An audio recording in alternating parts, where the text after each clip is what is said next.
하나님 아버지 참 감사합니다. 이 땅 가운데 우리 예수 그리스도를 보내주셔서 우리를 죄에서 구원하여 주시고 하나님의 자녀 삼아 주신 그 크신 하나님을 이 시간 기억합니다. 하나님, 우리가 이 시간 주의 말씀을 듣기를 원합니다. 우리의 마음을 열어주시고 우리의 귀를 열어주시고 우리의 눈을 열어주셔서 하나님의 말씀이 들려지게 하시고 하나님의 그 말씀이 우리의 심령을 새롭게 하며 우리의 삶을 변화시킬 수 있는 귀한 말씀 될 수 있도록 인도하여 주시옵소서. 감사드리며 예수님 이름으로 기도하였습니다. 아멘.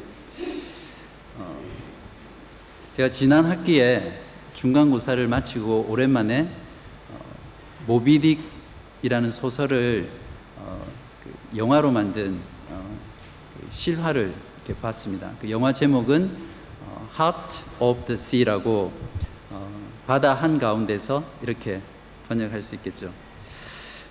고래잡이 영화인데요.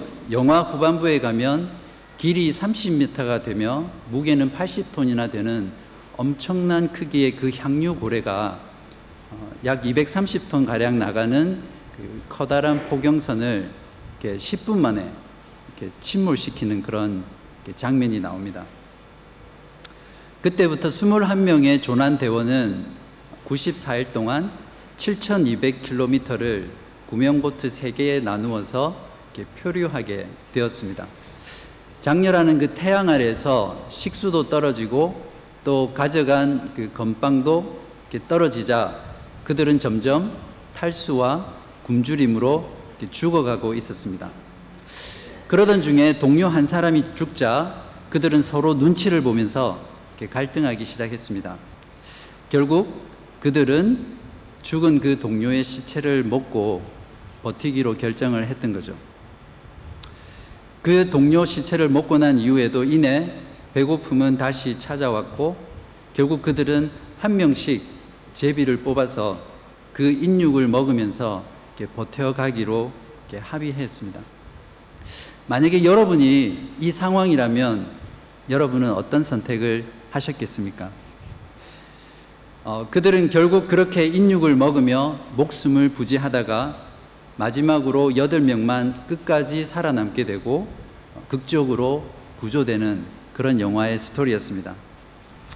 한 사람의 생명 자체가 모두 다 소중하다라는 그 도덕적인 원칙과 비록 한 사람이 희생될지라도 많은 사람의 생명을 살리는 것이 더 선한 것이라는 그 도덕적 원칙이 동일한 사건에서 서로 충돌되는 그런 순간이었습니다. 이런 갈등의 순간을 우리는 도덕적 딜레마라고 부릅니다. 한 가지 사건에 대해서 서로 다른 두 가지의 도덕적 원칙이 서로 충돌할 때 발생하는 문제를 가리킵니다. 어느 쪽을 선택하더라도 진정한 해결책이 될 수 없는 인생의 난제들을 가리킵니다. 또 다른 예를 하나 들어보겠습니다. 시속 60km로 운전하던 트럭에 브레이크가 갑자기 고장이 났습니다. 100m 앞에 갈림길이 나왔는데 한쪽 갈림길에는 어린아이와 수많은 사람들이 도로를 건너가고 있었고 또 다른 한편에는 그 운전사가 그렇게 사랑하는 자기 아들이 그 도로를 건너가고 있었습니다. 만약에 여러분이 이 트럭 운전사라면 여러분은 어느 길을 선택하시겠습니까? 크리스찬으로서 우리는 살아가다 보면 이런 극단적인 경우는 아니더라도 우리의 삶 가운데 크고 작은 딜레마로 깊은 고통 가운데 신음하면서 살아가게 되는 경우를 종종 보게 됩니다. 사실 우리들이 당하는 딜레마는 도덕적 딜레마라기보다는 대부분 세상의 원칙과 신앙의 원칙 사이에서 갈팡질팡하며 주저하기 때문에 생기는 것이죠. 항상 둘 다를 얻으려면 하나도 얻지 못하게 됩니다. 신앙에 있어서도 냉정과 열정 사이를 오고 가며 늘 신앙의 주변만 맴도는 그런 신앙생활은 참으로 피곤하고 고달프기 짝이 없는 신앙생활이죠. 결국 신앙생활이란 누구를 선택하며 사느냐의 문제입니다. 여러분은 혹시 지금 이런 딜레마에 빠져 있지는 않으십니까? 결코 죄를 용납하실 수 없는 거룩하신 하나님의 성품과 죄인을 구원하기 원하시는 사랑의 하나님의 성품 사이에서 일어나는 그 딜레마를 우리는 보통 신의 딜레마라고 부릅니다. 오늘 본문은 신의 딜레마를 풀기 위해 이 땅 가운데 예수를 보내시는 하나님의 그 해결책이 한 인물을 심각한 딜레마에 빠지게 하는 내용입니다. 그런데 그 인물이 그 딜레마를 해결하기 위해 선택한 그 해결책이 하나님의 해결책을 물거품으로 만들어버리는 그런 위기를 초래하게 됩니다. 이런 위기의 순간을 주도해 가시며 마침내 하나님의 그 계획을 성취하시는 그 이야기가 오늘 본문의 이야기입니다. 자, 이제부터는 하나님 때문에 깊은 딜레마에 빠진 요셉이 되어서 함께 고민하고 또 요셉 자신의 딜레마뿐만 아니라 모든 인간의 궁극적인 딜레마인 죄의 문제를 하나님이 어떻게 해결하시는지를 요셉 안으로 들어가서 함께 경험하는 시간을 가져보도록 하겠습니다. 오늘 본문은 하나님의 구원의 드라마에서 절정에 해당하는 장면입니다.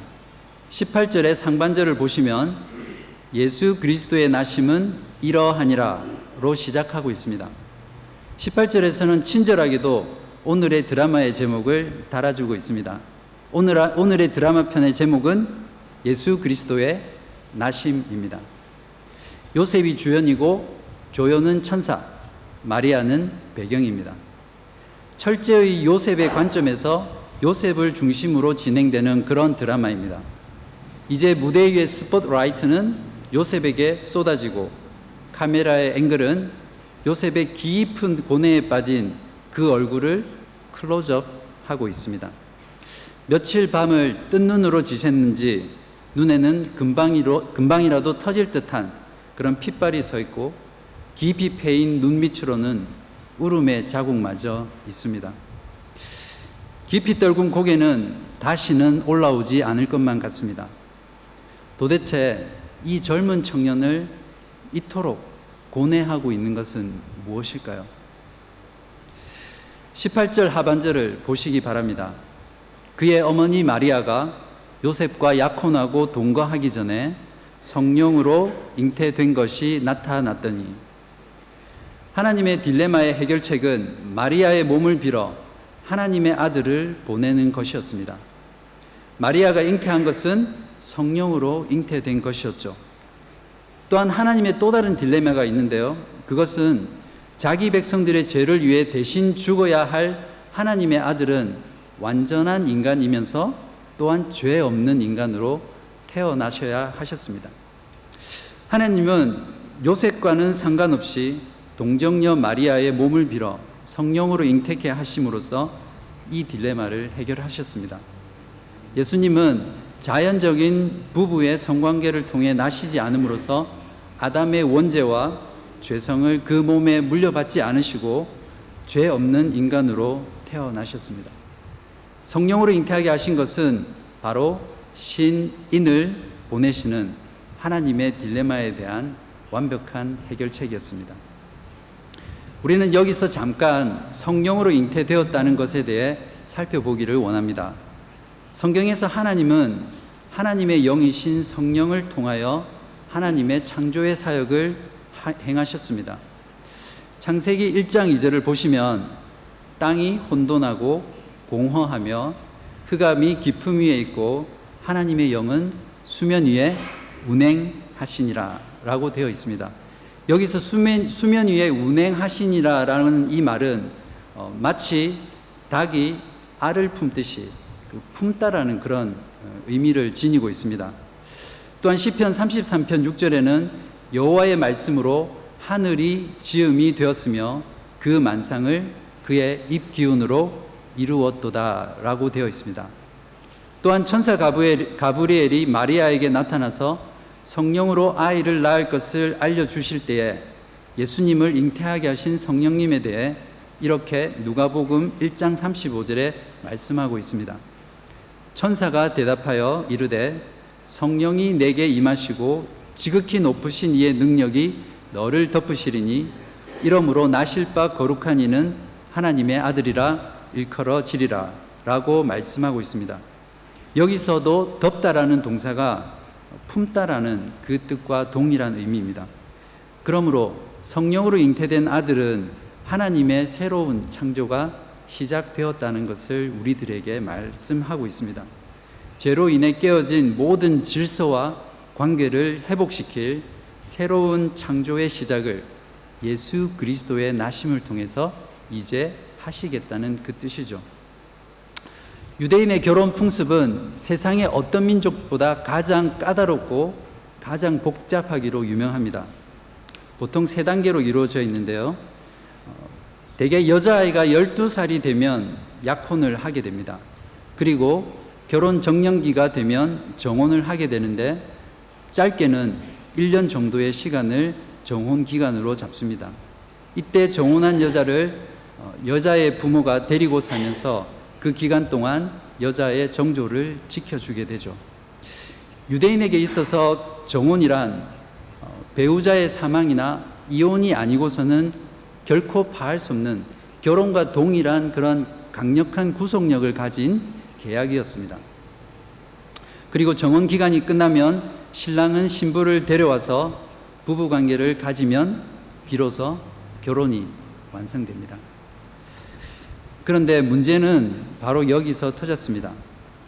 요셉은 자신과 정혼 관계에 있던 마리아가 임신을 한 사실을 알게 된 것이죠. 그러나 요셉은 마리아에게 잉태된 그 아이가 성령으로 잉태되었다는 사실을 몰랐습니다. 왜 마리아가 이 사실을 요셉에게 알려주지 않았는지는 알 수 없지만 아마도 요셉은 불러온 마리아의 그 배를 보고 임신한 사실을 알게 되었을 것입니다. 그래서 요셉은 마리아가 간음을 한 것이라고 생각했을 것입니다. 마리아와 약혼한 날부터 마리아를 아내로 맞이하기를 학수고대하며 기다렸던 그 요셉에게는, 또한 그 수많은 날들을 기다렸던 그 요셉에게는 마리아의 그 임신이 심한 배신감과 충격이었을 것입니다. 요새 말로 하면 멘붕에 빠진 거죠. 19절에 보시면 그의 남편 요셉은 의로운 사람이라 그를 드러내지 아니하고 가만히 끊고자 하여라고 되어 있습니다. 마치 이 번역에는 요셉이 의로운 사람이었기 때문에 마리아의 임신 사실을 드러내지 않으려고 했다는 것처럼 보입니다. 그러나 제 생각에는 아쉽게도 한글 성경이 원문의 내용을 그리고 영어 성경의 내용을 잘 표현하지 못하고 있는 것 같습니다. 원문에는 요셉의 의로움과 마리아의 범죄를 드러내지 않고자 하는 그 요셉의 마음이 서로 평형구절을 이루고 있습니다. 즉 19절을 원문에서 다시 쉽게 직역을 해보면 이렇게 번역할 수 있습니다. 그러나 그녀의 남편 요셉은 의로운 사람이었기 때문에, 그리고 요셉은 또한 그녀의 수치를 대중에게 노출해서 욕되게 하고 싶지 않았기 때문에, 그래서 요셉은 비밀리에 마리아와 이혼하기로 결정하였다. 이렇게 번역할 수 있습니다. 먼저 여기서 요셉이 의로운 사람이라는 것은 그가 율법을 신실하게 지킨 사람이었다는 것을 의미합니다. 또한 요셉은 그의 성품상 마리아의 간음 사실을 만천하에 공개해서 그녀를 유대 사회의 수치를 당하게 하고 싶지는 않았던 것이었죠. 마리아에 대한 긍휼의 마음을 그는 동시에 가지고 있었습니다. 그러나 유대인의 법에는 정혼한 여자가 간음을 하면 반드시 돌로 쳐서 죽여야 됐습니다. 신명기 22장 23절과 24절을 보시면 이러한 율법이 잘 나와 있습니다. 제가 읽어보겠습니다. 처녀인 여자가 남자와 약혼한 후에 어떤 남자가 그를 성읍 중에서 만나 동침하면 너희는 그들을 둘 다 성읍 문으로 끌어내고 그들을 돌로 쳐 죽일 것이니 그 처녀는 성 안에 있으면서도 소리 지르지 아니하였으며 그 남자는 그 이웃의 아내를 욕보였음이라. 너는 이같이 하여 너희 가운데에서 악을 제할지니라. 율법을 신실하게 지키던 의로운 요셉은 마리아의 간음죄를 드러내서 그녀를 돌로 쳐 죽임으로써 유대 공동체에서 그 악을 제거해야 했습니다. 그러나 마리아를 긍휼히 여기는 요셉의 마음은 그로 하여금 그렇게 할 수 없게 만들었습니다. 그는 결국 깊은 딜레마에 빠진 것이죠. 요셉의 공의와 요셉의 자비가 서로 충돌하는 지점입니다.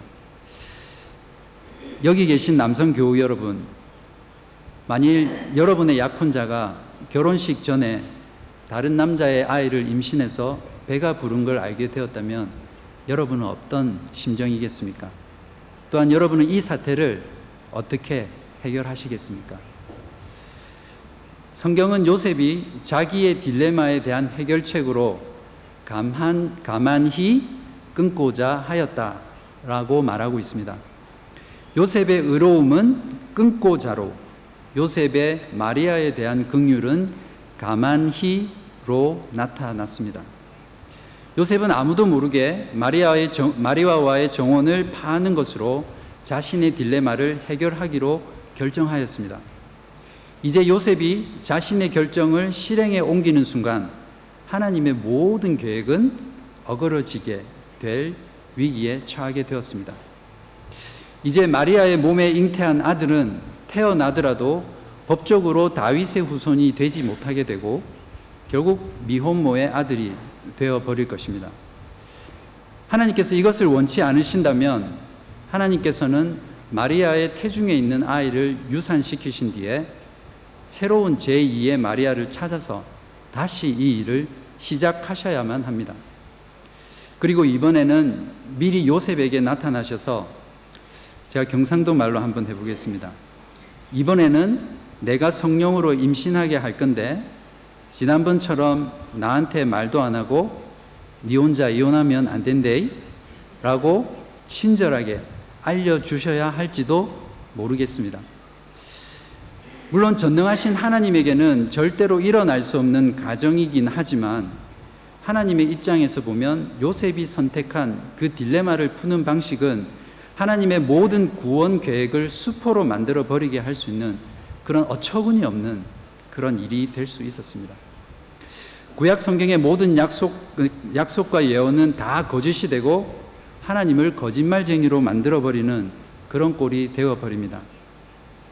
엄밀히 말해서 요셉은 자비보다는 자신의 의를 지키는 쪽을 선택한 것이죠.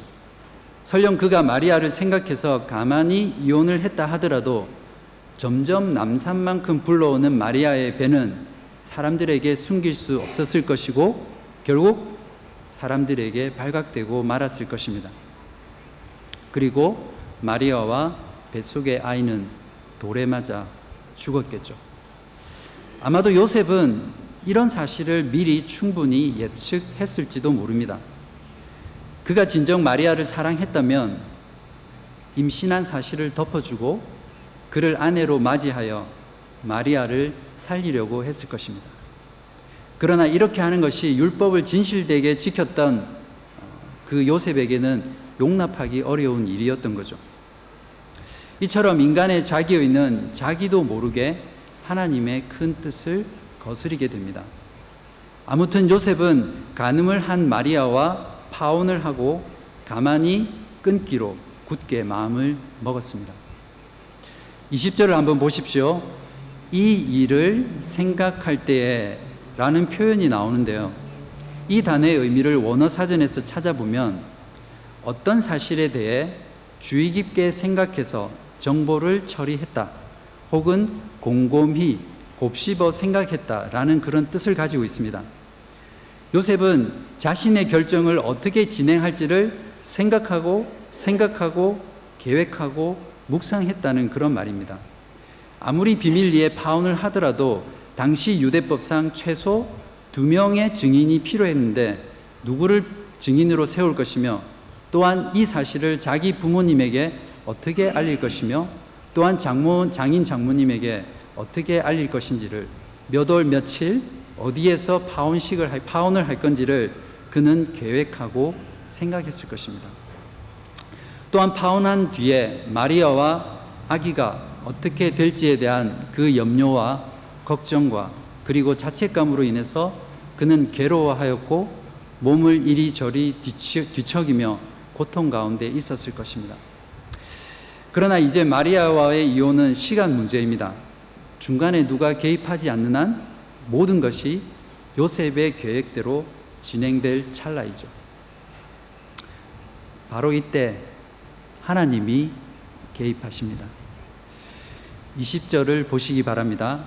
이 일을 생각할 때에 주의 사자가 현몽하여 이르되 다윗의 자손 요셉아 내 아내 마리아 데려오기를 무서워하지 말라. 그에게 잉태된 자는 성령으로 된 것이라.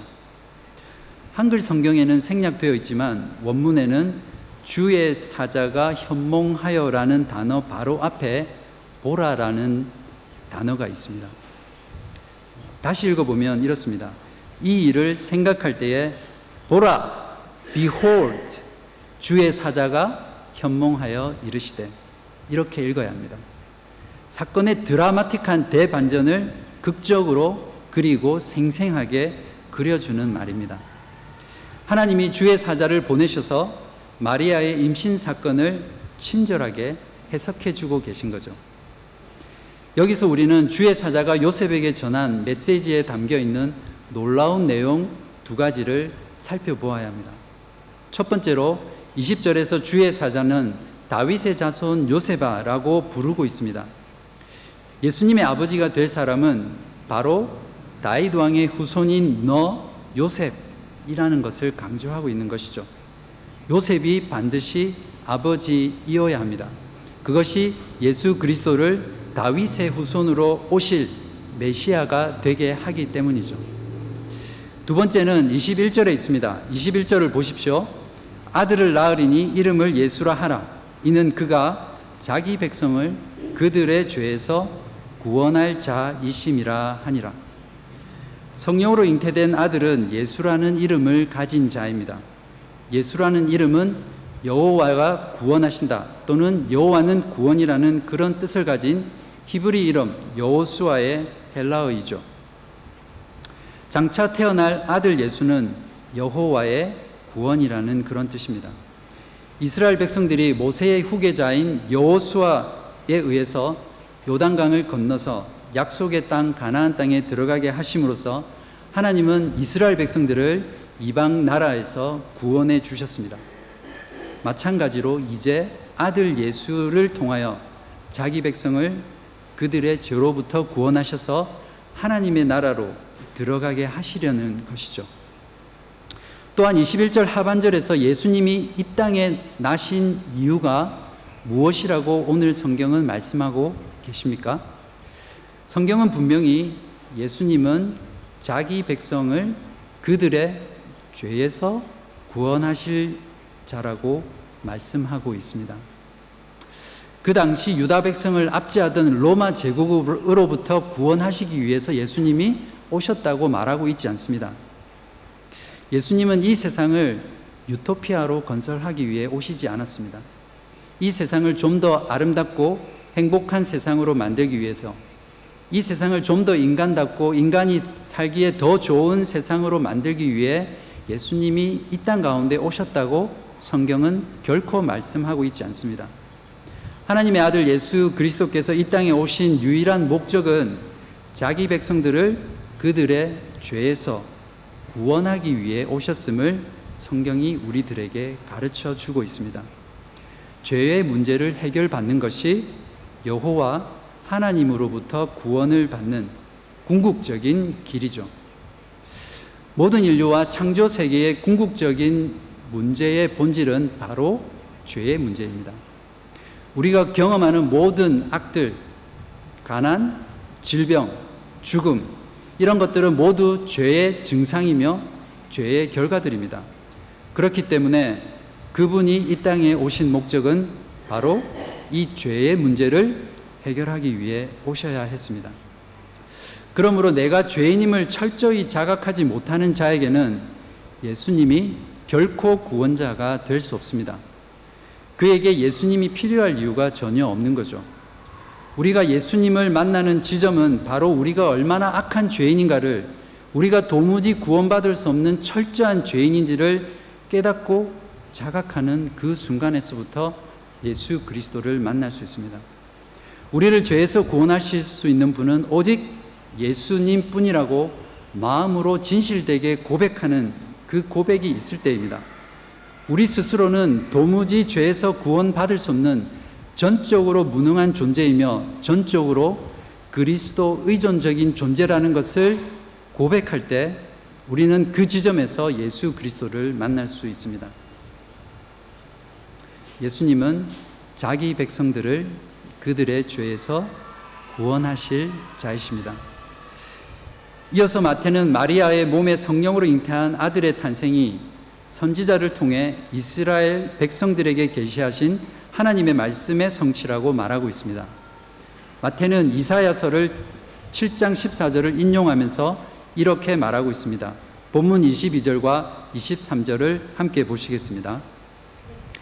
이 모든 일이 된 것은 주께서 선지자로 하신 말씀을 이루려 하심이니 이르시되 보라 처녀가 잉태하여 아들을 낳을 것이요 그의 이름은 임마누엘이라 하리라 하셨으니 이를 번역한즉 하나님이 우리와 함께 계시다 함이라. 마태가 인용한 이사야 7장 14절 말씀을 다시 읽어보겠습니다. 그러므로 주께서 친히 징조를 너희에게 주실 것이라. 보라 처녀가 잉태하여 아들을 낳을 것이요 그들이 본문에는 그들이 생략되어 있습니다. 그들이 그의 이름을 임마누엘이라 하리라.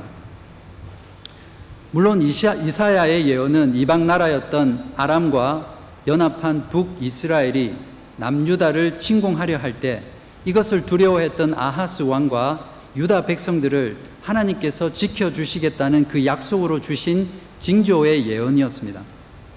그들에게 태어날 임마누엘이라는 그 이름을 가진 아들을 그들이 볼 때마다 하나님이 우리와 함께 하시는구나, 하나님께서 우리를 지켜주시는구나 라는 것들을 유다 백성들은 확신했던 거죠.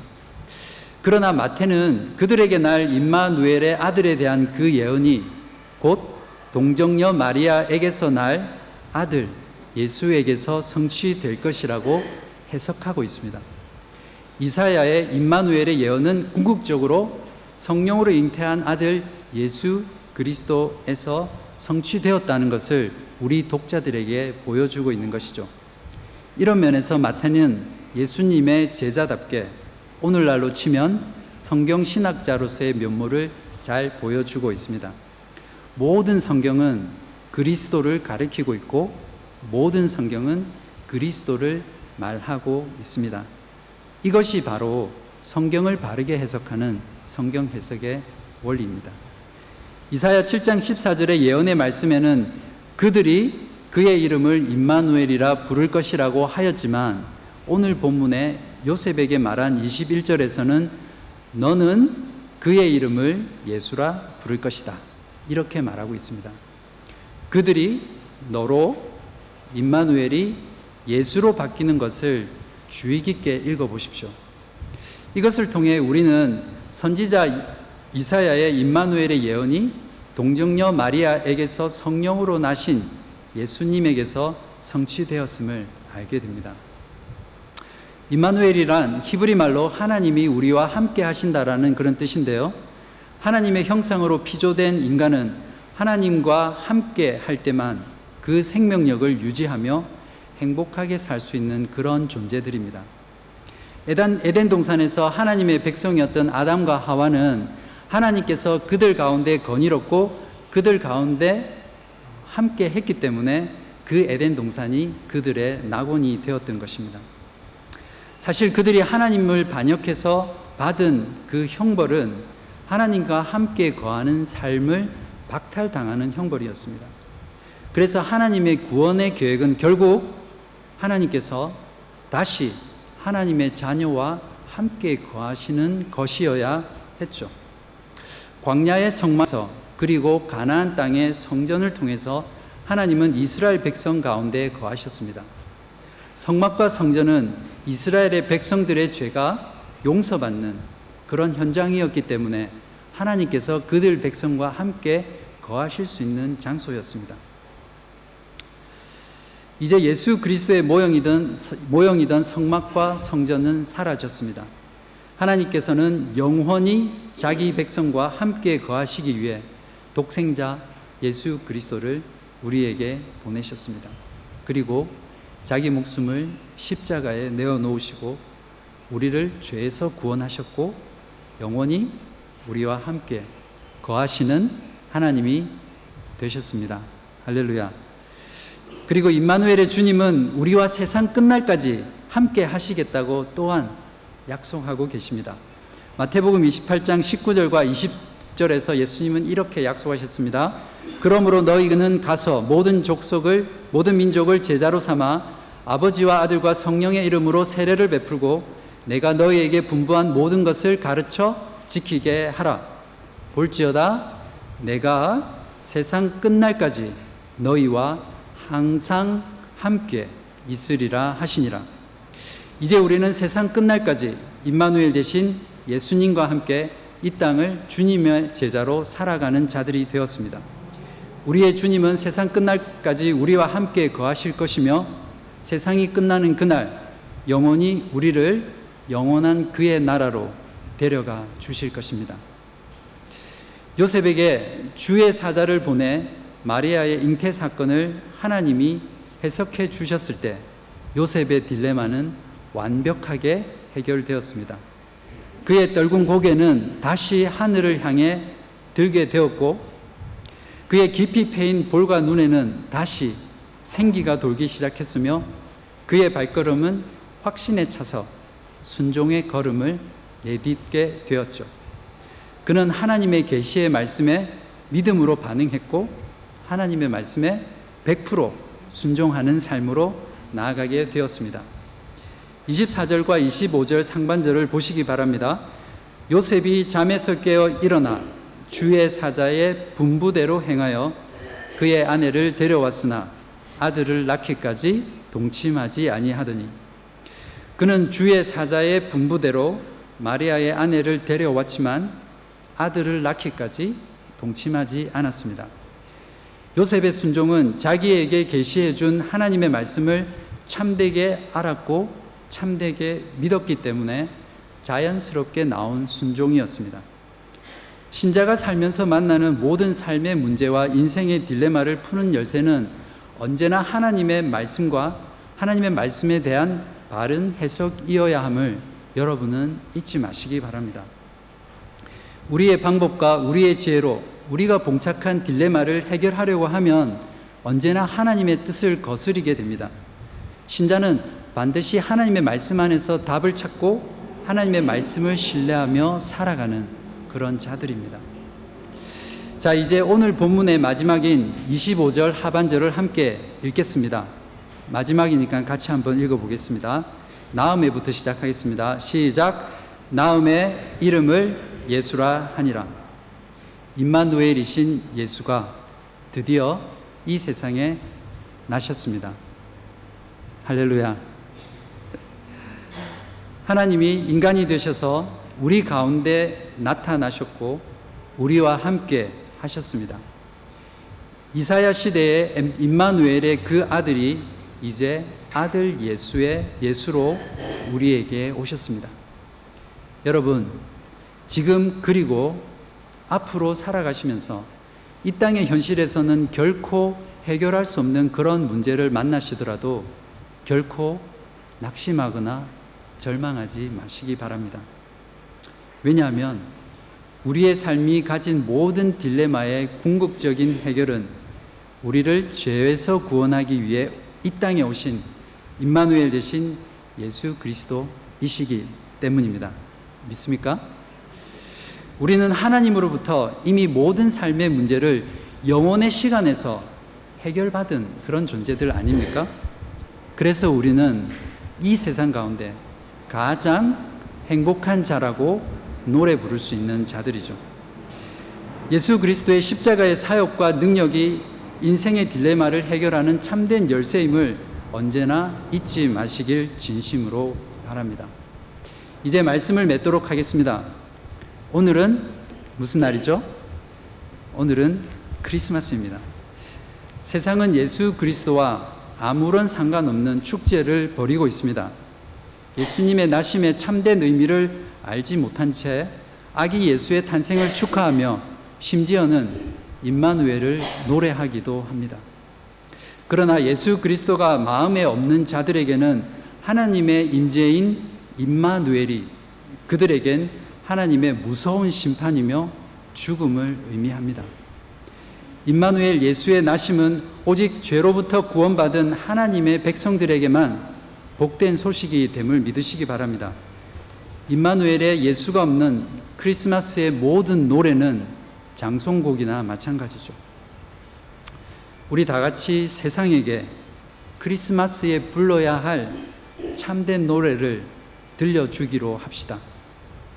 세상의 문화와 축제가 되어버린 크리스마스의 왜곡된 메시지를 바로 잡기로 합시다.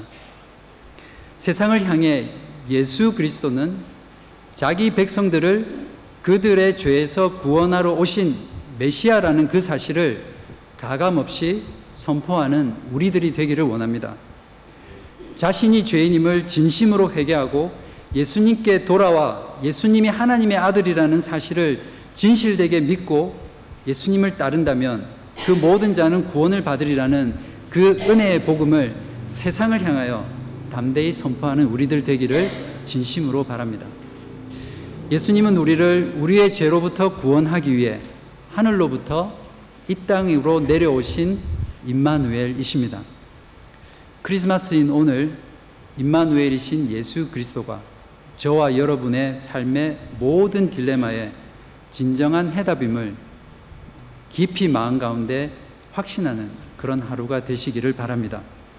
오늘 우리의 임마누엘 되신 예수 그리스도를 믿고 오늘 우리의 임마누엘 되신 이 예수 그리스도를 세상 가운데 죽어가는 자들을 향해서 전하는 저와 여러분의 복된 크리스마스가 되기를 주님의 이름으로 축원합니다. 메리 크리스마스. 기도하겠습니다.